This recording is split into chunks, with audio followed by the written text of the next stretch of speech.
Business owners, my fellow citizens, my customers and prospective customers. This video today is based on two other videos. Boeing crashes, passengers' families deemed crime victims. QA expert tells you why, Daryl Guberman. And like fine wine, 2002, Boeing's quality in decline, Daryl Guberman. Business owners and my fellow citizens and my customers and those prospective customers, I'm Daryl Guberman. I'm the CEO of Guberman PMC LLC, a quality consulting firm here in Connecticut. I've assisted companies in manufacturing and quality, special processes, and also ISO certification, all derivatives. We have a very special guest here, Mr. David Calhoun. He just got off the golf course, jumped into a Learjet, and flew over here. I don't think he trusts his own products. I wouldn't either. And it's not the people, business owners. It's the management, without a doubt. The only thing I think Mr. Calhoun knows about is touching the aircraft engine when he walked and worked at GE as a number cruncher. Even Ralph Nader had something very poor to say about his management skills. But we're going to let you know this, Mr. Calhoun. David, if you don't mind. Thank you very much for coming here. And you have an individual that sits on the American National Standards Institute board as a representative of the Boeing company is Naveed Hussain. Naveed Hussain, and he sits there as a member, I guess condoning this verbiage that Russ Chaney in 2009 called me and left me this on a voicemail. Half a nut, fuck you. Is that your mission statement at Boeing? Well, with the 737 MAX issue, the 777 issue with quality, 787 issue with quality, I think you took Russ Chaney's mission statement for ANSI that your employee sits on and utilized. Half a nut, fuck you. And we're going to tell you this, if I may, Dave. You know, when you're an aircraft and it's going to be crashing and you say, we're fucked, that's a quality term. That means the product of the aircraft isn't good. And then you run into a situation where you have turbulence and all that. And by the way, I'm not telling you the brand of the aircraft. But when you run into turbulence of the aircraft and you land and you're so happy about it and you say, that was fucking great. That means the quality of the aircraft that held together was good when you landed.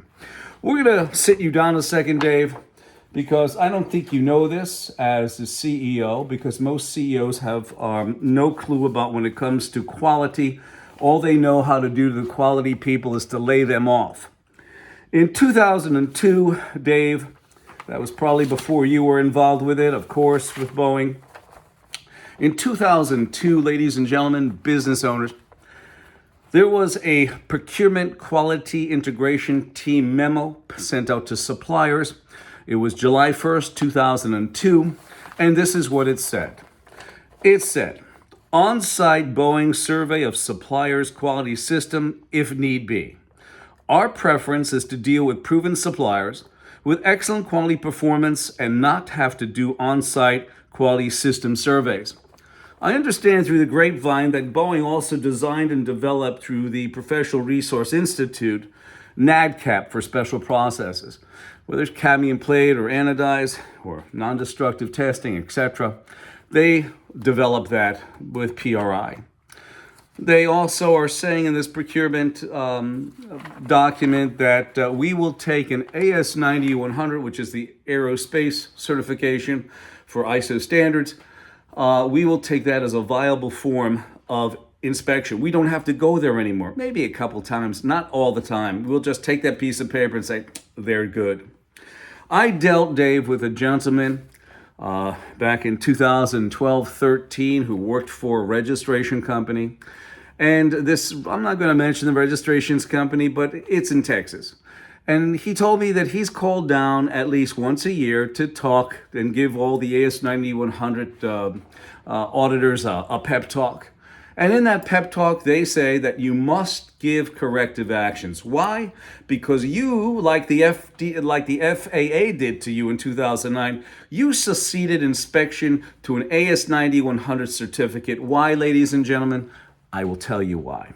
Because Boeing sits not only on ANSI's board over by the FAA and also the FTC and also the Department of Transportation and FBI and all the rest of that, but they also sit on the board. ANAB's Management System Accreditation Council. The ANAB Management System Accreditation Council grants, suspends, and withdraws accreditation of certification bodies. And you can see over here Tim Lee. Now, they also sit again, Boeing sits on ANSI by the FAA. The FAA in 2009, way before you started, Dave, I would imagine, the FAA succeeded inspection to Boeing to design, develop, and build the 737 MAX. On top of that, your quality on the 777 Boeing and 787 has a lot to be desired. Yet you sit on all these quality boards, you know. If you've got your own men sitting on ANAB's board that can grant, suspend, and withdraw certification, what the hell happened? Incompetency at its greatest level. So we're going to continue with this. So you accept a certificate as viable form of your suppliers, right? And then they get rid of people out of Boeing, layoff after layoff after layoff. And you get, as the CEO, a cost-cutting initiative bonus. And remember those people who are in quality, because I suffered the slings and arrows when I worked at United Technologies, and I got laid off in 1995 with several hundred other people. But we continue on. And then that was in 2002. In 2008, a heads up from ANAB, from Randy Doherty. At the time, he was the vice president of accreditation. He was at ANAB. He was also the chairman of the, he was also not the chairman yet. He was going to be the chairman of the IF in 2009 to 2015.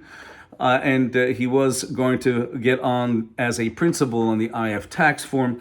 But this is the title of it. ANAB accredited applicant and registrars and accreditation assessors.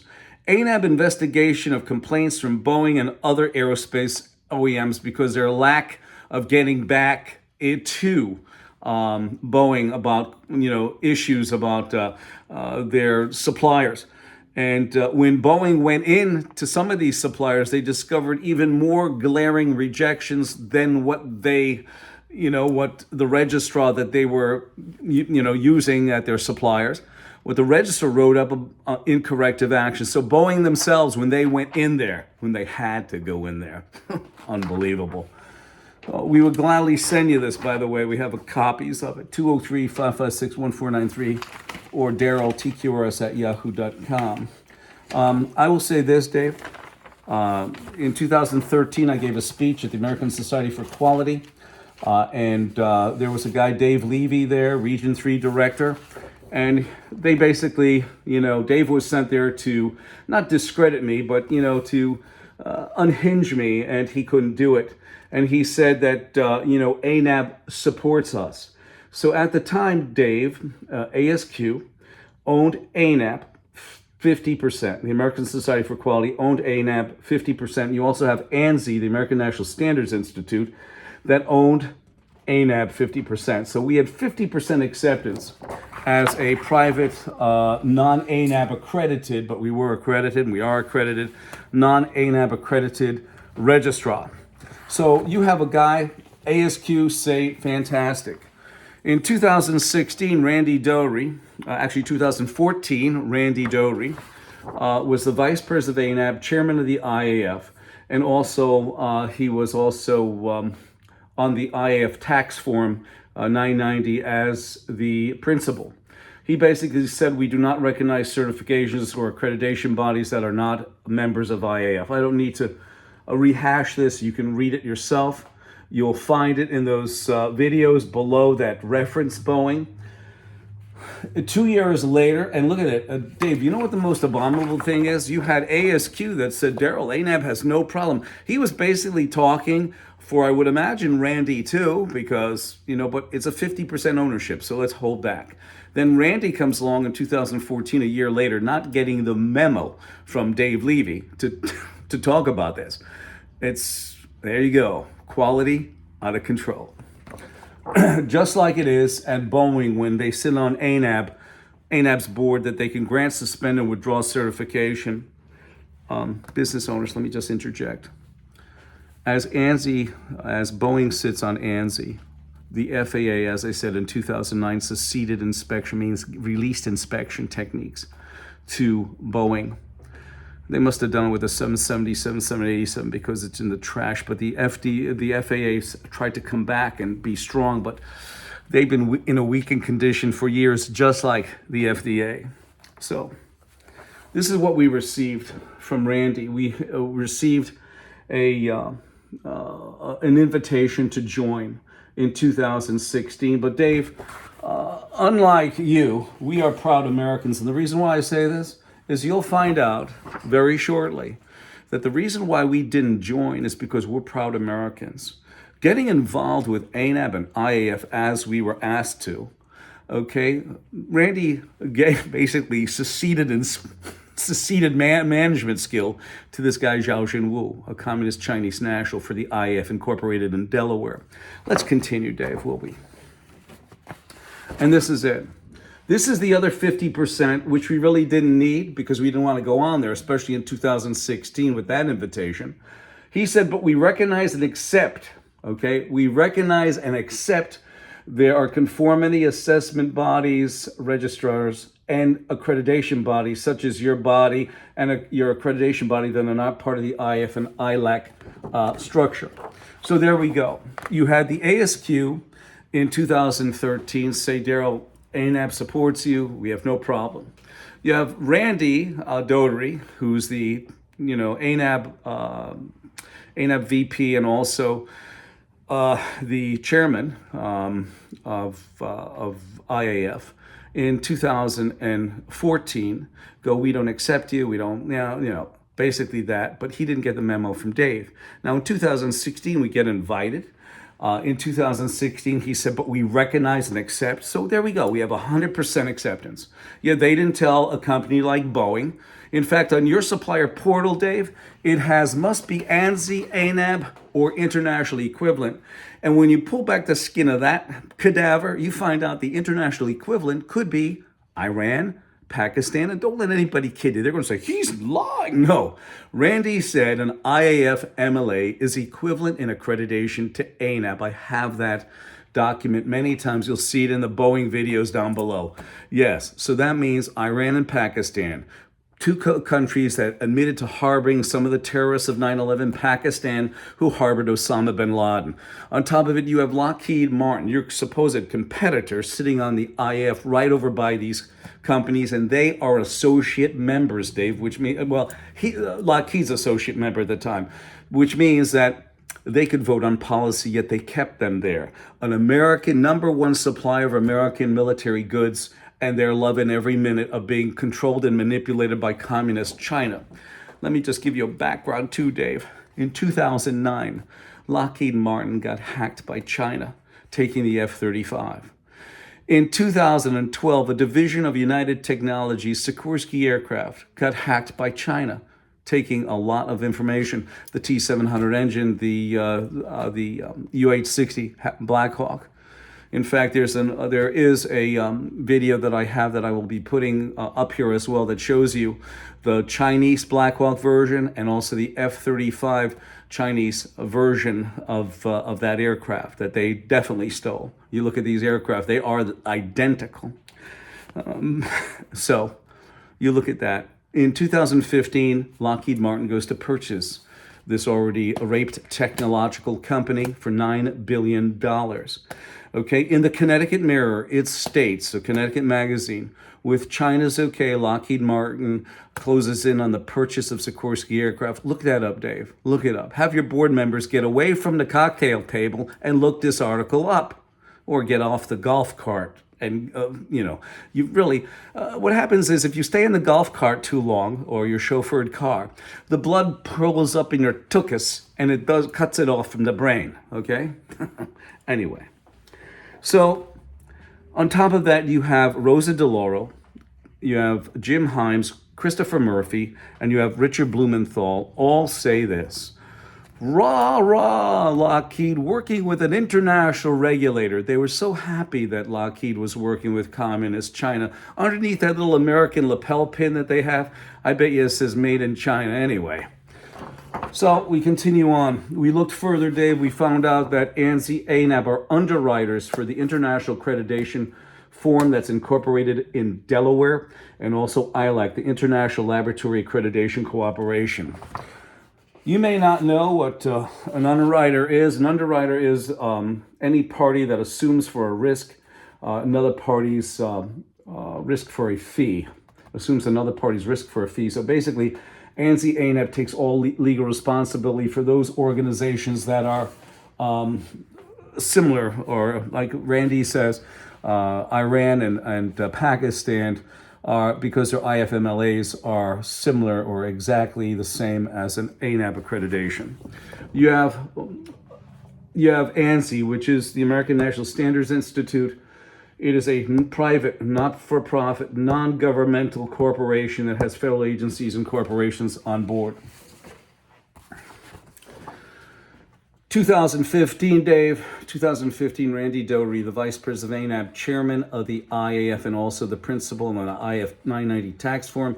He hands off leadership to this communist Chinese national, Zhao Jinwu, who's been involved with our quality since 1994. Zhao Jinwu is also the chief executive of the China National Accreditation Services Incorporated in Beijing, China. We have a picture of him in Beijing, actually in Wuhan, giving an ISO 17025 laboratory certification, which we will get into very shortly. That's why Russ Chaney, the chairman in 2019, contacted us and said, half a nut, fuck you. This Chinese national, Zhao Jinwu, who's been involved with our quality since 1994, is mandated by China, communist China, to take your data through China National Intelligence Law, Article number 7. You probably don't even know that. ANSI took over complete control over ANAB in 2018. You have federal agencies and corporations on board, like Boeing, like Lockheed, like Pfizer, Johnson & Johnson. And by the way, don't feel bad, because we also have articles about how Boeing was fudging documentation with their steel supplier, like Colby Steel. Both of you fudging documentation. What does that say? I know it may have been there without you being, but I think you were on the board at the time that Boeing got caught fudging documentation. We have that information. We're not telling you anything that we don't have documentation for because of liability, because ANSI and the American Bar Association work harmoniously together, so we don't want to step in that tainted courtroom. And as a lawyer once said to us several years ago, he said, state and federal courtrooms are no more than smoke and mirrors.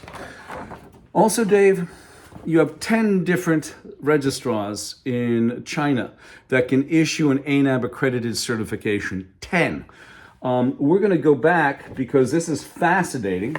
In 2017, Randy Doherty talking about cybersecurity. And by the way, the National Institute of Standards and Technology, which is a division of the Commerce Department, okay, Department of Commerce, NIST, who sits on ANSI's board, was hacked. The National Vulnerability Database in 2013 was hacked by no other than China. In 2017, Randy Doherty was then being advertised on a governmental agency, Department of Homeland Security, where you have this guy, Mr. Matheson, who's getting like $256,000. At the time I did a video, he was doing $256,000 as a royalty payment, which is from what I've gathered, a non-taxable payment plus his government salary. So Randy sat on the Department of Homeland Security that is supposed to protect us from cyber intrusion and all the rest of that schmutz. Yet his compadre here, this guy, Zhao Jinwu, was sitting on the IAF, watching over American companies, sitting on an American company incorporated in Delaware, the International Accreditation Forum. Randy was sitting on the Department of Homeland Security, and on every one of the federal agencies, Dave, that sits on ANSI, like the FBI, FTC, you have the DOJ, DOD, FAA, FDA, all of them. They have gotten their data taken, just like your organization has gotten their data taken. Anybody who sits on ANSI, especially between 2015 and 2021, they got their data taken. So we did a very big analysis on this mess, and this is going to be a long video, and I apologize. The problem with ANSI, ANAB, is this: obfuscation, and I'll let you read it. Or, hold on a second, let me read it. It is the action of making something obscure, unclear, or unintelligible, and that is exactly what you get with voluntary consensus standards. That's what it is. This should be on every one of them. So, during 2016-17, we had some customers that wanted to get ISO 17025 certified for laboratory. And as we dug deeper and deeper, we found it more and more disgusting, okay, that you take a look at that. Scandals happen in accredited labs. A Marvin Schechter attorney in 2011 made a comment to the state of New York in a report, and he said that, in fact, ASCLD Lab, which is owned by ANAB, I think since 2009, and ANAB itself, who also does a laboratory accreditation, along with A2LA, which also sits on ANSI's board, could more properly be described as a product service organization which sells for a fee a seal of approval. We kept on pulling stuff, and we have a ton of articles about laboratory failure. A problematic issue that happened, okay, is this. Is you have Pamela Sales. And by the way, I told you about Zhao Jinwu standing in Wuhan lab handing over a 17025 certification.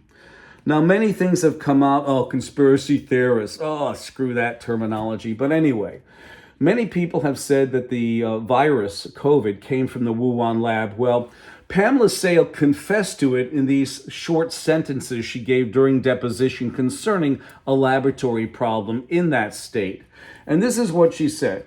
One of the issues is that there is no commonly agreed upon set of standards that forensic labs around the country have to follow. Instead, there are informal guidelines that labs can choose to follow or not, which means it is quite plausible and factual that yes, because of that, because no lab has standards, how could they issue a 17025 certification? She just said it. That is more than plausible that Wuhan, China released the COVID-19. I did a video, Dave, on A2LA sitting on ANSI's board. Also the factors between 2015 and 21. Just a year ago, 6 years of Chinese infiltration sat on IAF, International Accreditation Forum in Delaware. That's terrible. And they were being controlled and manipulated by communist China. A lady from, an Ashley Morton from A2LA wrote underneath our video that we did. She said, A2LA does not sit on ANSI. They are both American accreditation bodies in equal standing. But as you see, that isn't true. So what happened, Dave, in 2019, we had a phone call, a surprise phone call. I called the number back, and that's when I found out it was Russ Chaney. But I'm going to put you right back down, and we're going to introduce Russ for you, okay? And here it is. Russ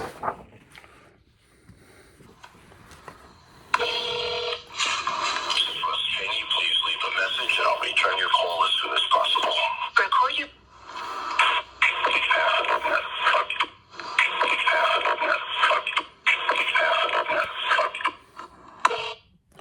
Yes, Dave, he did say half a nut fuck you. Anybody who's got no potatoes in their ears could hear that. I sent a letter off wanting an apology. That's all I wanted, Dave. Nothing big, nothing small, just an apology. Joe Batia, the CEO, sent off that letter and the recording of that vulgar mission statement that Russ Chaney said. But before I give you his answer, Russ Chaney was the chairman, okay? As I said, I've told in many videos, I applied for a director at large position on ANSI this past June. The nominating chairman was Russ Chaney. Now, he's a chairman back here of ANSI, and he said half a nut fuck you, as you hear on the audio file. Do you think that he would pick me for that position? Absolutely not. But a demonstrative manager, a true leader, would have called me in and said, Daryl, I apologize. We'd like you on the board. I am sorry. That never transpired. So what I did is I went over to New York several months ago. There's no identification up there on the building that where ANSI resides. I went down several weeks ago and picketed ANSI on Northwest Washington, L Street, 1899 is the building. There is no identifying signs out there that says ANSI. And this is the sign that I was carrying, by the way, Dave. This is it. Half a nut fuck you, because a chairman said it. When I was doing my 54-page document, when I submitted that, the 54-page document, which is right here, when I submitted this, they also attached the code of conduct. That's how you're supposed to, as a member, whether you're the chairman, whether you're the director at large, or anybody else on ANSI, there's a certain decorum that you have to maintain when you're in public and also in private, because you are always a representative of that organization. Well, it appears that Russ Chaney broke every rule under the sun. In fact, I told you that we sent out a letter to Joe asking for an apology with the recording. He sent it off to this guy, Jameson Carroll, who is ANSI's lawyer. He's of Jameson Carroll in Atlanta, Georgia. And this is what he said after you listen to this again. This is Russ Chaney. Please leave a message and I'll return your call as soon as possible. Record your...